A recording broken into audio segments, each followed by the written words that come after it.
Assalamualaikum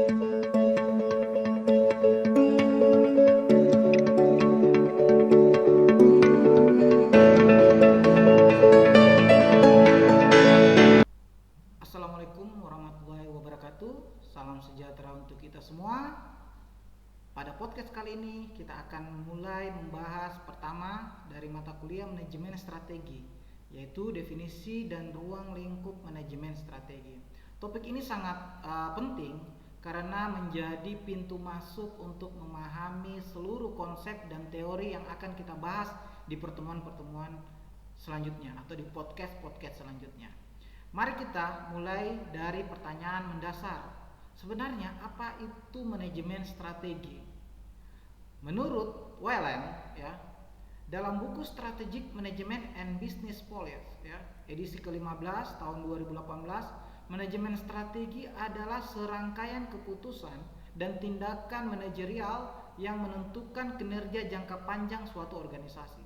Definisi ini mendukung makna mendalam bahwa manajemen strategi bukan hanya tentang menyusun rencana strategis, ya, atau rencana bisnis, melainkan menyangkut arah masa depan, keberlanjutan dan daya saing organisasi. Dengan kata lain, manajemen strategi ibarat kompas yang memandu organisasi melewati berbagai tantangan dan peluang agar tidak hanya sekedar bertahan tetapi juga berkembang dan unggul di tengah persaingan. Ya, kalau kita tarik lebih dekat ke kehidupan sehari-hari, manajemen strategi itu seperti seorang yang merencanakan perjalanan jauh. Tidak cukup hanya menyiapkan kendaraan dan bekal, kita juga harus tahu arah tujuan, kondisi jalan yang akan dilalui, dan strategi apa jika tiba-tiba ada rintangan.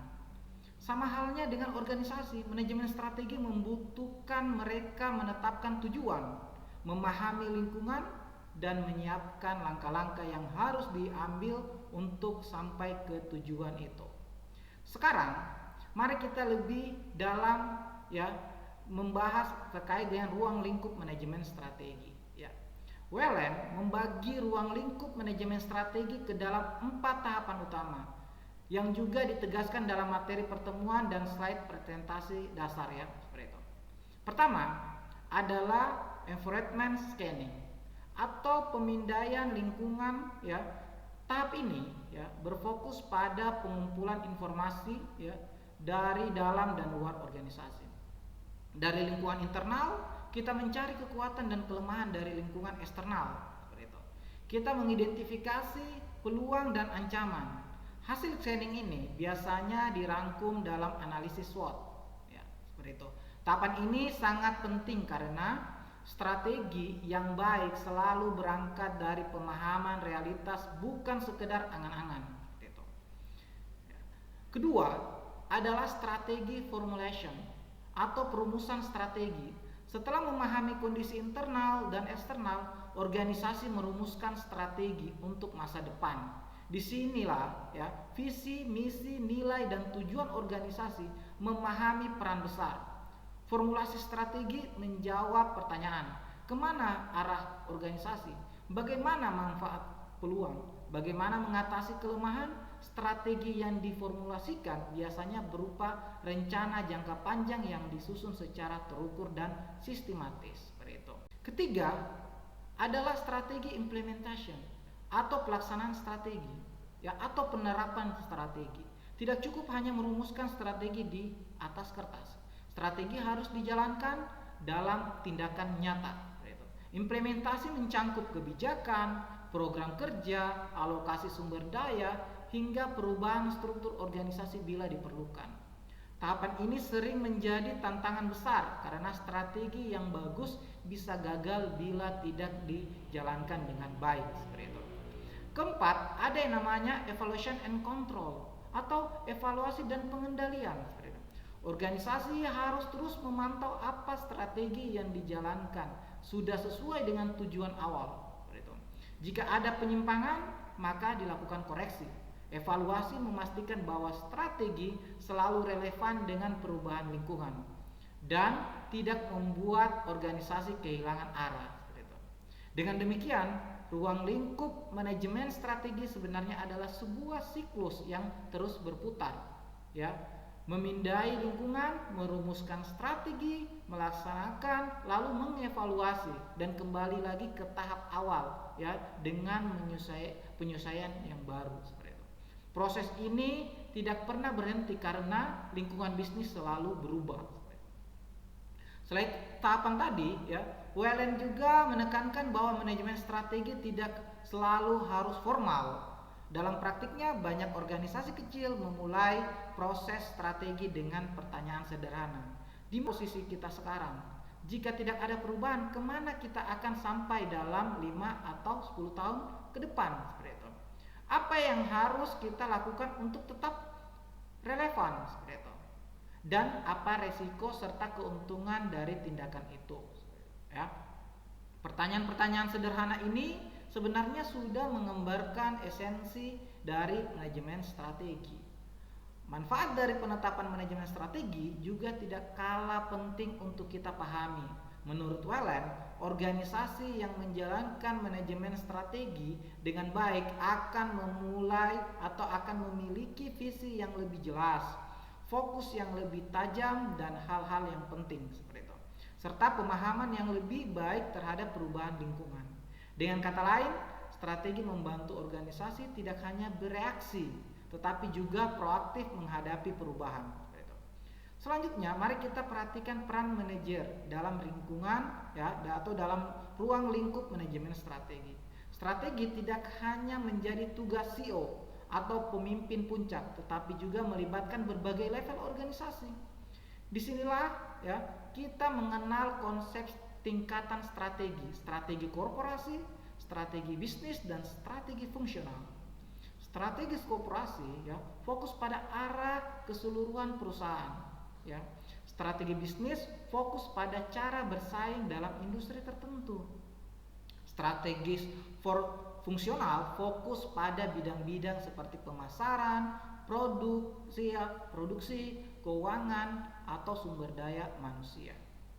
Masing-masing level memiliki kontribusi, tetapi semuanya harus konsisten dan mendukung arah besar organisasi, ya. Dari sini kita bisa melihat, ya, bahwa manajemen strategi bersifat menyeluruh dan lintas fungsi. Ia tidak hanya berbicara soal pemasaran, keuangan, atau organisasi saja, tetapi tentang bagaimana seluruh fungsi bergerak bersama dalam satu arah. Dalam konsep globalisasi, ya, dan digitalisasi, ruang lingkup manajemen strategi semakin luas. Wellen menyebutkan bahwa faktor-faktor baru seperti e-commerce, global market, dan knowledge ekonomi membuat organisasi harus lebih adaptif. Dulu persaingan hanya sebatas harga dan fitur produksi, ya. Sekarang persaingan terjadi pada kecepatan, inovasi, dan kemampuan mengelola informasi. Ini menunjukkan bahwa definisi dan ruang lingkup manajemen strategi selalu berkembang seiring waktu. Sebagai penutup, mari kita simpulkan. Definisi manajemen strategi menurut Wellen adalah serangkaian keputusan dan tindakan yang menentukan kinerja jangka panjang organisasi. Sementara itu, ruang lingkup manajemen strategis meliputi 4 tahapan utama, ya. Pemindaian lingkungan, ya, perumusan strategi, implementasi strategi, serta evaluasi dan pengendalian, ya. Manajemen strategi membantu organisasi memiliki arah yang jelas, mampu membaca peluang, mengatasi ancaman, dan menyesuaikan diri, ya, dengan perubahan. Ia bersifat lintas fungsi, melibatkan semua level manajemen dan terus berkembang sesuai dengan aturan zaman atau tuntutan zaman, seperti itu, termasuk globalisasi dan digitalisasi. Dengan memahami definisi dan ruang lingkup ini, kita memiliki dasar yang kuat untuk melanjutkan pembahasan ke topik berikutnya, ya. Topik berikutnya yaitu sejarah dan evolusi pemikiran strategis, ya. Terima kasih sudah mendengarkan, semoga bermanfaat dan sampai jumpa di episode selanjutnya. Wassalamualaikum warahmatullahi wabarakatuh.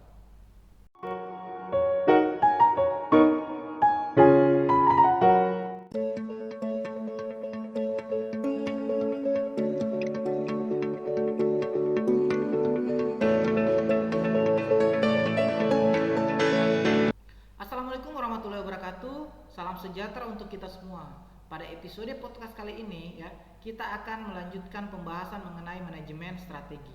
Setelah sebelumnya kita membahas definisi dan ruang lingkupnya, kini kita akan menelusuri sejarah dan evolusi pemikiran strategis. Mengapa penting untuk memahami sejarah?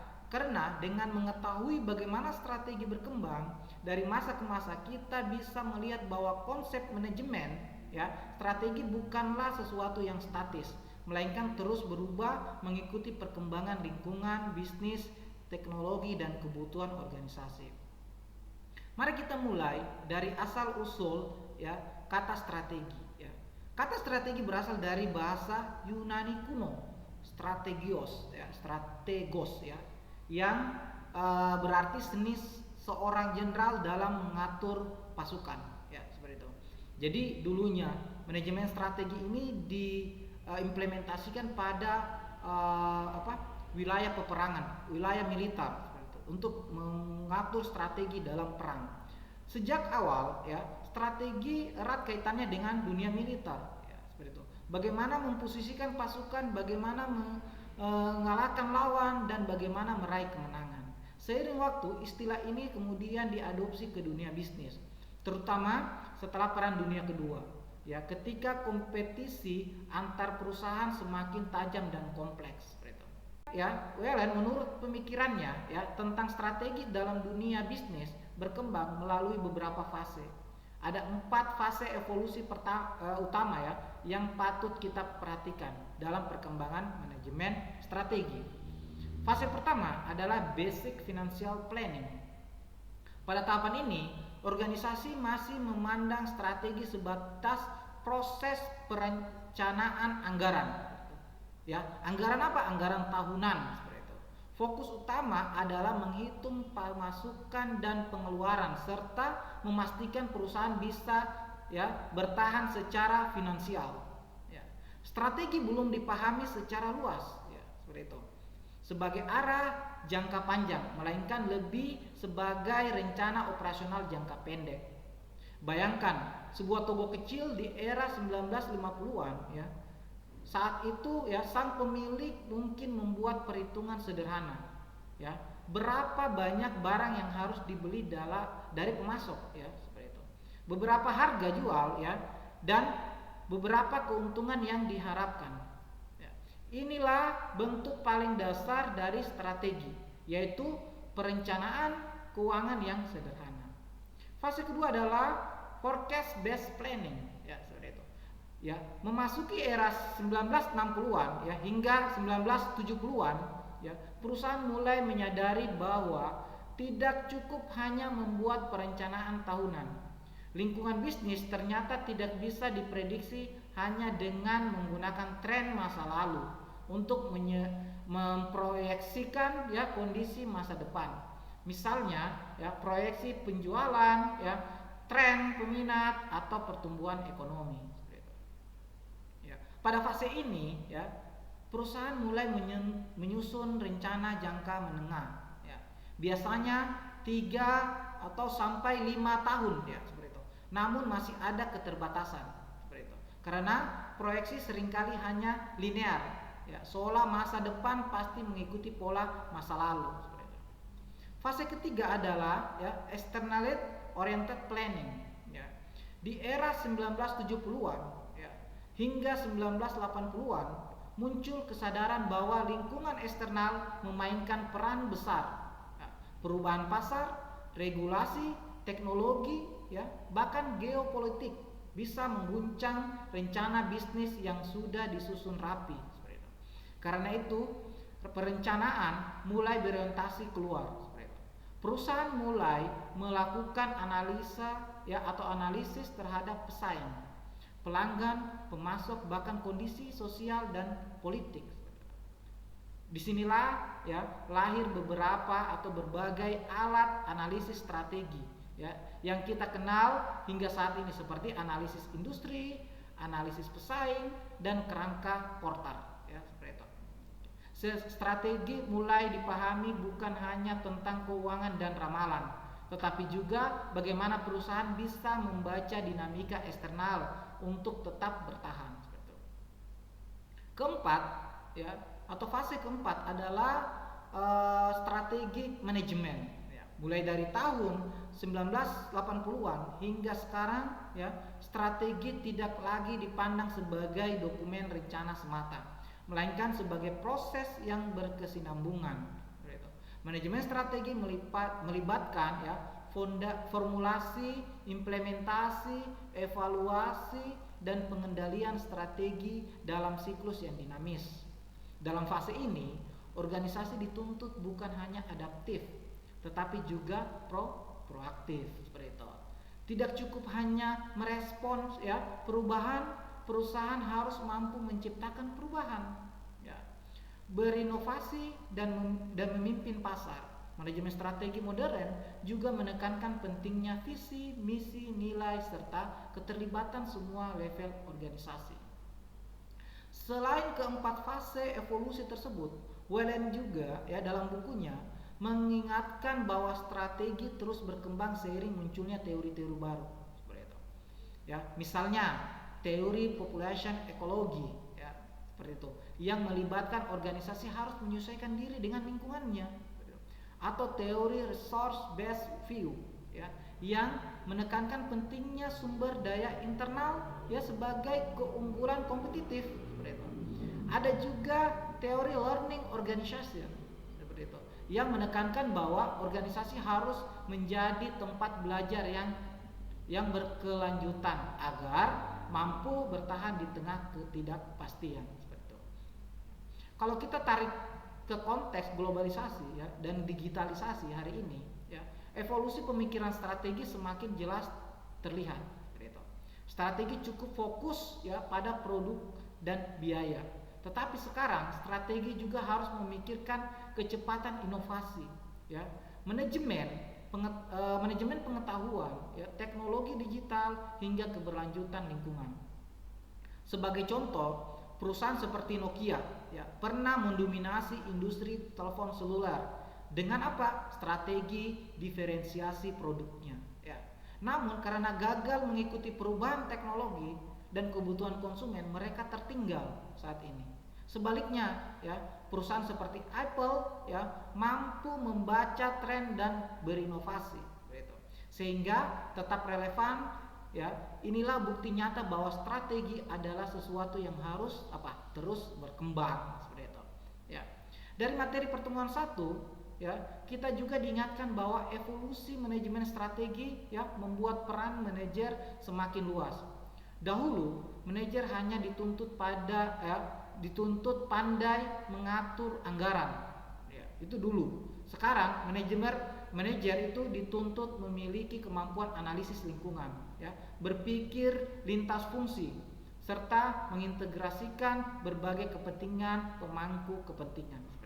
Selain itu, disebutkan juga bahwa manajemen strategi kini, ya, dipengaruhi langsung oleh globalisasi dan e-commerce. Internet telah mengubah cara perusahaan berbisnis, ya. Distribusi tidak lagi harus melalui jalur tradisional. Konsumen memiliki daya tawar, ya, yang lebih besar, ya, dan persaingan menjadi semakin ketat. Semua ini adalah bagian dari evolusi pemikiran strategi yang harus kita pahami. Ya. Jadi jika kita rangkum, ya, sejarah evolusi, ya, pemikiran strategi bisa dilihat sebagai perjalanan dari hal yang sederhana ke arah hal yang semakin kompleks. Dari sekedar menghitung angka keuangan tahunan ke arah meramal masa depan berdasarkan tren, lalu berorientasi pada lingkungan eksternal, hingga akhir menjadi sebuah proses manajemen strategi yang komprehensif dan berkesinambungan. Dengan memahami evolusi ini, kita bisa melihat bahwa strategi bukanlah dokumen statik, ya, yang dibuat sekali lalu selesai. Ya, strategi adalah proses belajar yang harus terus-menerus, yang harus disesuaikan dengan realitas zaman. Betul.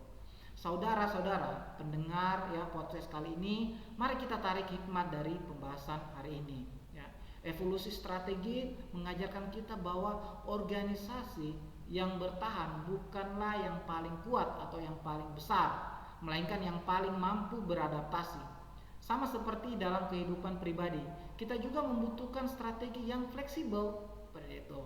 Kita mungkin punya rencana 5 tahun ke depan, tetapi tetapi jika situasi berubah, ya, kita juga harus siap menyesuaikan diri. Ya. Inilah kekuatan dari manajemen strategi.